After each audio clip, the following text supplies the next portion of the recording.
तारे गैलेक्सीज के building blocks होते हैं, गैस, धूल और अरबों चमकदार स्फीयर्स का विशाल संग्रह। वो कॉस्मोस को रोशन करते हैं, हमारे सूरज की तरह जीवन के लिए जरूरी लाइट और एनर्जी प्रदान करते हैं। ब्रह्मांड के रहस्यों और उसमें हमारी जगह को जानने के लिए तारों को समझना बहुत जरूरी है। तारे गर्म गैस के विशाल गोले होते हैं, मुख्य रूप से हाइड्रोजन और हीलियम से बने हुए। वो अपने केंद्र में न्यूक्लियर फ्यूजन के जरिए एनर्जी पैदा करते हैं, जहां बहुत ज्यादा प्रेशर और टेम्परेचर में हाइड्रोजन के एटम्स मिलकर हीलियम बनाते हैं और इस प्रक्रिया में बहुत ज्यादा एनर्जी रिलीज करते हैं। ये एनर्जी ही तारों को चमक देती है और पृथ्वी जैसे ग्रहों को गर्मी और रोशनी प्रदान करती है। एक तारे का जीवन चक्र, जन्म, विकास और अंत की एक दिलचस्प कहानी है। यह एक ऐसी कहानी है जो अरबों वर्षों तक चलती है और इसमें अविश्वसनीय परिवर्तन शामिल हैं जो ब्रह्मांड को आकार देते हैं। जैसा कि हम जानते हैं, तारों का अध्ययन करने से हमें समय में पीछे देखने को मिलता है। दूर के तारों से प्रकाश हम तक पहुंचने में लाखों, यहां तक कि अरबों वर्ष लग जाते हैं, जो हमें शुरुआती ब्रह्मांड की एक झलक दिखाते हैं। यह समझकर कि तारे कैसे जीते हैं और कैसे मरते हैं, हमें गैलेक्सीज के निर्माण, एलिमेंट्स के निर्माण और हमारे अपने सोलर सिस्टम के अंतिम भाग्य के बारे में जानकारी मिलती है। तारों का जन्म गैस और धूल के विशाल बादलों में होता है, जिन्हें नेब्यूले कहा जाता है।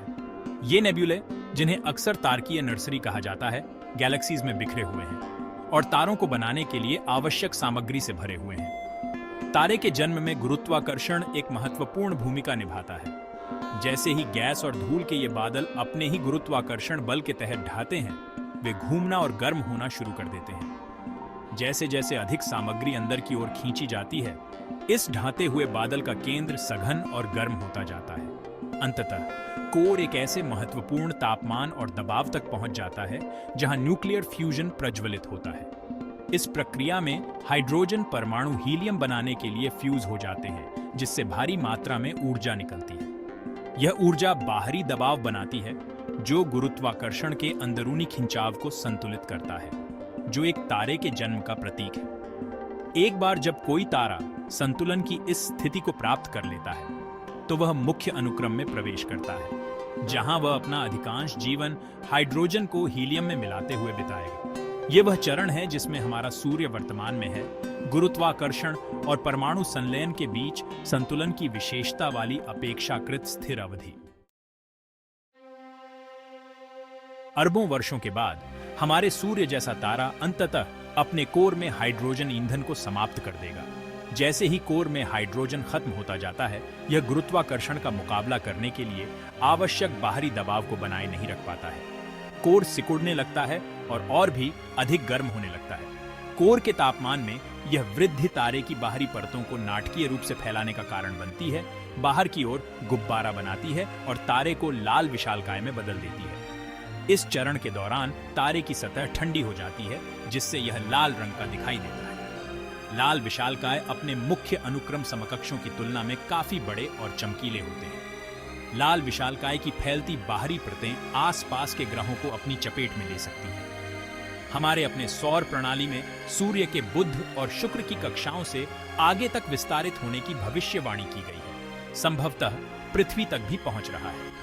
इस विस्तार के अपने रास्ते में आने वाले किसी भी ग्रह के लिए विनाशकारी परिणाम होंगे। जैसे ही एक लाल विशालकाय का कोर सिकुड़ता है और गर्म होता है, यह अंततः एक ऐसे तापमान तक पहुंच जाता है जहां हीलियम संलयन हो सकता है। हीलियम परमाणु कार्बन और ऑक्सीजन जैसे भारी तत्वों का निर्माण करते हैं, ऊर्जा का एक नया उछाल जारी करते हैं जो तारे के पतन को अस्थायी रूप से रोक देता है।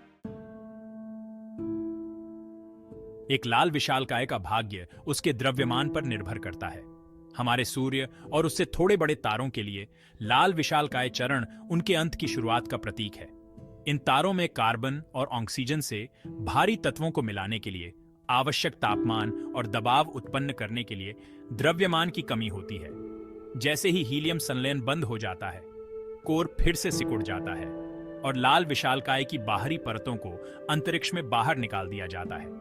यह निकाला गया पदार्थ गैस और धूल का एक सुंदर चमकता हुआ बादल बनाता है, जिसे ग्रह निहारिका के रूप में जाना जाता है।